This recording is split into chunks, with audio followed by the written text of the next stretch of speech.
नमस्कार, स्वागत करता हूं आप सभी दर्शकों का यूट्यूब चैनल हमारे एस्ट्रो मानविंदर रावत पर। मित्रों, ये जो आगामी सप्ताह यानी कि 14 तारीख से लेकर और 20 जून तक ये एक निर्णायक भूमिका में दिखाई देता है और इसका महत्वपूर्ण कारण ये है कि इस सप्ताह में डबल नीच भंग राजयोग का प्रभाव आपके और हमारे जीवन में रहेगा। एक गज केसरी राजयोग का भी प्रभाव रहेगा और एक शश नाम के महापुरुष राजयोग जो शनि महाराज के द्वारा बनता है, इसका भी प्रभाव रहेगा। तो कहीं ना कहीं, और फिर सबसे बड़ी बात कि शुरुआत में 14 तारीख को तो सूर्य ग्रह का राशि परिवर्तन हो जाएगा और 20 जून को देवगुरु बृहस्पति कुंभ राशि में वक्री हो जाएंगे। तो शुरुआत भी परिवर्तन के साथ हो रही है और अंतिम दिन भी कुछ परिवर्तन ही कर रहा है। गुरु का वक्री फल कैसा होगा कुंभ राशि में, इसको लेकर के मैं बहुत एक अच्छी और ज़बरदस्त वीडियो आपके बीच में अगले 2-4 दिन 5 दिन के अंदर अंदर ले आऊँगा। आप ज़रूर उसको सुनना, या हो सकता है जब आप मेरी वीडियो देखो तो वो रिकॉर्ड भी हो चुकी हो। मित्रों, ग्रहों का अब पॉजिटिव रिजल्ट धीरे धीरे अप सिचुएशन में आ रहा है। सभी ग्रह धीरे धीरे अब अपनी अपनी राशियों की तरफ भाग रहे हैं। बिल्कुल ये मैं कह देना चाहता हूँ, जैसे मंगल हैं वो कर्क में भी नीच के चल रहे हैं, अगले महीने जुलाई में वो सिंह में जाएंगे, अपने मित्र के घर जाएंगे। सूर्य भी आगे आने वाले 1-1.5 महीने के बाद वो भी सिंह में चले जाएंगे अपनी राशि में। अब ग्रह गोचर जो है वो एक मजबूत स्थिति में आ रहा है। गुरु महाराज का वक्री होना शुभ है। आइए वीडियो की शुरुआत करते हैं और आपको सबसे पहले उस राशि की बात करता हूं जिसके लिए कुछ विशेष परिवर्तन इस सप्ताह में देखने को मिलेंगे, और फिर एक ऐसी राशि की बात करूंगा जिनके लिए 4 राजयोग एक साथ बनेंगे। जी हाँ, 4 राजयोग। तो जिन 3 राशियों की आज हम बात करेंगे उनमें से एक राशि है जो 4 राजयोग भोगेगी। विशेष फल जो मैं बात करना चाहता हूं आज आपसे वीडियो में, शुरुआत में वृष राशि के दर्शकों से। आपकी जो स्थिति रहेगी वो विशेष रूप से आपकी राशि के स्वामी धन में बैठे हैं और धन भाव के स्वामी बुध आपकी राशि वृष में बैठे हैं। मतलब एक्सचेंज हो रखा है धन का और आपके शरीर का। ये अच्छा होता है।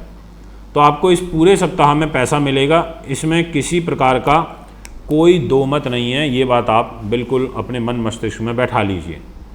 इसके अलावा आपके सुख साधन, प्रॉपर्टी, मकान, दुकान के स्वामी सूर्य देव वो भी राशि परिवर्तन शुरुआत में 14 तारीख को ही कर देंगे शाम तक, और धन में ही चले जाएंगे। तो यहाँ पर सूर्य का धन में जाना, सुख साधन के स्वामी होना, कुछ बड़ा आपको मिलेगा, कोई बड़ी चीज़ आपके घर में आ सकती है। और फिर बुध राहु का अकेले रह जाना वृषभ राशि में, यह और ज़्यादा बड़ा साइन हो जाएगा। तो बुध राहु की युति में आपको ज़बरदस्त गेन यहाँ पर प्राप्त होगा, ये मैं 100% कह सकता हूँ। अब उसका कारण समझिए। एक तो फाइनेंस बुध के पास है और दूसरा बुद्धि और अकस्मात धन लाभ और संतान, ये सब बुध के पास है। और सूर्य आगे निकल जाएंगे और बुध राहु अकेले रह जाएंगे वृषभ राशि में, आप ही की राशि में। तो यहाँ पर अकस्मात धन लाभ का एक सुंदर योग बनेगा। और फिर सूर्य धन में जा रहे हैं तो सूर्य भी धन को बढ़ावा देंगे, सुख साधनों को बढ़ाएंगे। तो जो आपकी ग्रह गति अब बन रही है वो पॉजिटिव बन रही है, ये मैं आपसे कहना चाहता हूँ। शुरुआत जो आपकी रहेगी इसमें आपको ध्यान देना है 2 बातों का। एक, आपको ओवर कॉन्फिडेंस का शिकार नहीं होना। दिनांक 14 और 15 तारीख को, 14-15 तारीख आपको शांति से निकालनी है इसमें, क्योंकि तीसरे भाव में गोचर रहेगा मंगल और चंद्रमा का। तो विचलित से हो जाते हैं हम, पेशेंस लेवल ख़त्म होता है, फिर ऐसा उतावलापन होता है कि काम अभी हो, फटाफट हो, ऐसी स्थिति बनती है। इसलिए यहाँ पर ये 2 दिन शांति से निकालने हैं। उसके बाद 16 और 17 तारीख में, 18 और 19 तारीख में, इन 4 दिनों में आपको बड़ा ज़बरदस्त गेन होगा, ये मैं आपसे कह देना चाहता हूँ। क्योंकि चंद्रमा का गोचर सुख साधन, बुद्धि, संतान, प्रतियोगी परीक्षाएं, माँ का स्थान, प्रॉपर्टी इत्यादि के घर में होगा। और इतना ही नहीं, यहाँ पर सिंह राशि, ये वृष राशि के दर्शकों के लिए एक केंद्र त्रिकोण राजयोग और साथ में गज केसरी राजयोग बनेगा। गज केसरी राजयोग जो बनेगा वो रहेगा 16 और 17 तारीख में। जी हाँ दोस्तों, 16 और 17 तारीख में जब ये गज केसरी राजयोग बनेगा तो बड़े बेहतरीन फल मिलेंगे। और इन 2 दिनों को मैं इस सप्ताह की सबसे बेहतरीन तारीखों में काउंट कर सकता हूँ। मैं कह सकता हूँ कि ये तारीखें आपके लिए बहुत बहुत बहुत शुभ है, ये आप ध्यान रखिएगा। अंतिम दिन जो रहेगा इसमें आपको थोड़ा स्वास्थ्य के प्रति सावधानी रहना है, थोड़ा सा सचेत रहना है। अभी हमने बात करी है वृषभ राशि की, इसके बाद मैं एक और नेक्स्ट राशि की बात करता हूँ, और ये जो राशि रहेगी ये भी काफ़ी बेहतरीन है, इसका भी फल अच्छा रहेगा, और ये है मिथुन। तो जितने भी जातक इस समय मुझे मिथुन के सुन रहे हैं, आपकी गोचरीय स्थिति के अनुसार आपकी राशि के स्वामी बुध ग्रह तो अपनी राशि से 12वें में चल रहे हैं, बुध और सूर्य के साथ में। सूर्य का तो चाहे परिवर्तन हो जाएगा 14 तारीख को, तो बुध राहु ही बचेंगे, पर हैं तो 12वें भाव में। तो ये खर्चे जो आपके बढ़े हुए हैं इतने, इन पर आपको नियंत्रण रखना होगा।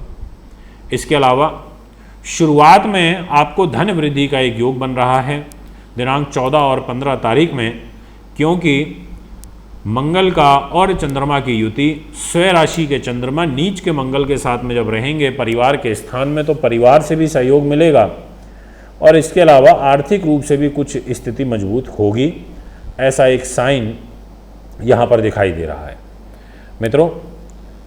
पर यह कह सकता हूँ मैं कि अभी तक जितनी भी राशि मैंने डिस्कस करी, लास्ट एपिसोड में भी करी, पार्ट 1 में, अभी पार्ट 2 में जो हम डिस्कस कर रहे हैं, तो कहीं ना कहीं मिथुन मुझे उतनी स्ट्रांग नहीं नज़र आई। दिनांक 16 और 17 तारीख में आपकी जो गोचरीय स्थिति रहेगी वो कुछ सुधरेगी। यहाँ आपको कुछ अपने घनिष्ठ मित्रों के सहयोग से आपके जो कार्य हैं वो बनेंगे, ये मैं कह सकता हूँ।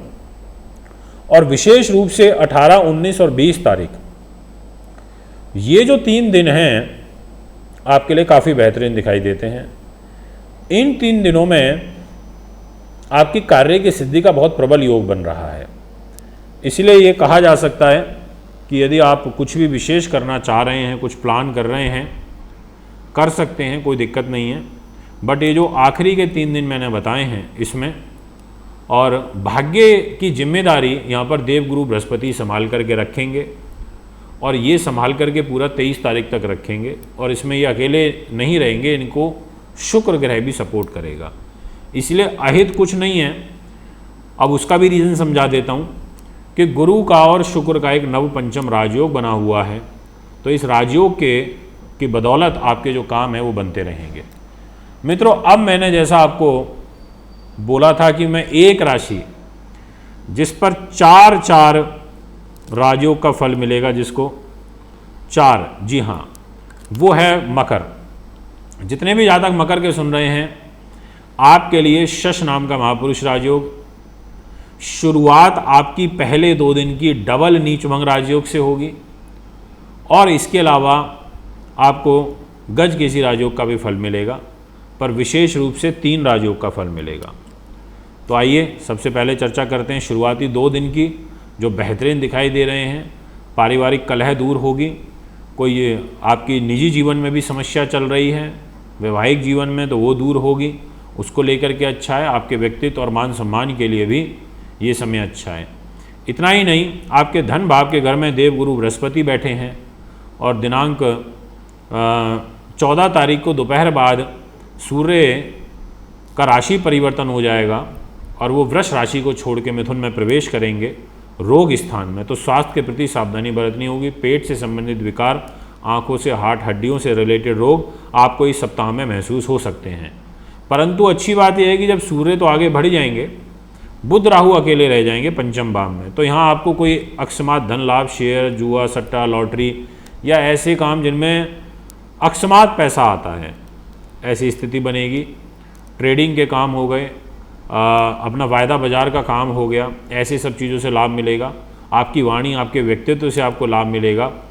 इस प्रकार का जो गोचर है वो यहाँ नज़र आता है, क्योंकि धन में जुपिटर बैठे हैं, बुध राहु फिर पंचम में रहेंगे, और फिर शुरुआत होगी डबल नीचभंग राजयोग से। तो ये वैसे पूरा सप्ताह आपके लिए आर्थिक रूप से तो अच्छा है, पर स्वास्थ्य के लिए जैसा मैंने बोला ठीक नहीं है। मित्रों, दिनांक 16 और 17 तारीख में आपको थोड़ा संभल के काम करना है। आप कोशिश करें कि आपकी मॉनिटरिंग में ही काम हो, किसी कार्य को बहुत लाइटली ना लें, ये मेरा आपसे विशेष आग्रह रहेगा। इसके बाद 18, 19 और 20 जो तारीख रहेगी ये आपके लिए काफ़ी बेहतरीन है, इसमें किसी प्रकार की पीड़ा नहीं नज़र आ रही। इनफैक्ट जो आखिरी आपका दिन रहेगा उसमें तो आपके लिए नवपंचम योग भी बनेगा। बुध राहु का और चंद्रमा का नवपंचम राजयोग बनेगा, चंद्रमा शनि का नवपंचम राजयोग बनेगा। तो एक प्रकार से आदि ग्रह गोचर इतने समय के बाद ऐसे आया है कि नवपंचम राजयोग बैक टू बैक चल रहे हैं और सभी ग्रहों के एक दूसरे से चल रहे हैं। मैंने अभी तक नहीं देखे आज तक इतने नवपंचम राजयोग जितने इस समय पर चल रहे हैं गोचर के अंदर। तो ये भी एक पॉजिटिव साइन है आपके लिए। तो अंतिम 3 दिन निश्चित तौर पर आपके लिए काफ़ी बेनिफिशियल वाले दिखाई दे रहे हैं। इसमें आपको कोई जॉब का ऑफर लेटर मिल सकता है। इन्हीं अंतिम दिनों में जॉब पर यदि कोई खतरा था आपकी तो वो टल सकता है। इस प्रकार की जो स्थिति है वो यहाँ पर नज़र आ रही है। तो मित्रों, ये है 3 राशियों का फल। अगर आप भी कुंडली बनवाना चाहते हैं, दिखाना चाहते हैं, पूजा पाठ या रत्न लेना चाहते हैं तो मुझे संपर्क कर सकते हैं। एक बार पुनः आगामी कार्यक्रम में उपस्थित होऊंगा। नमस्कार।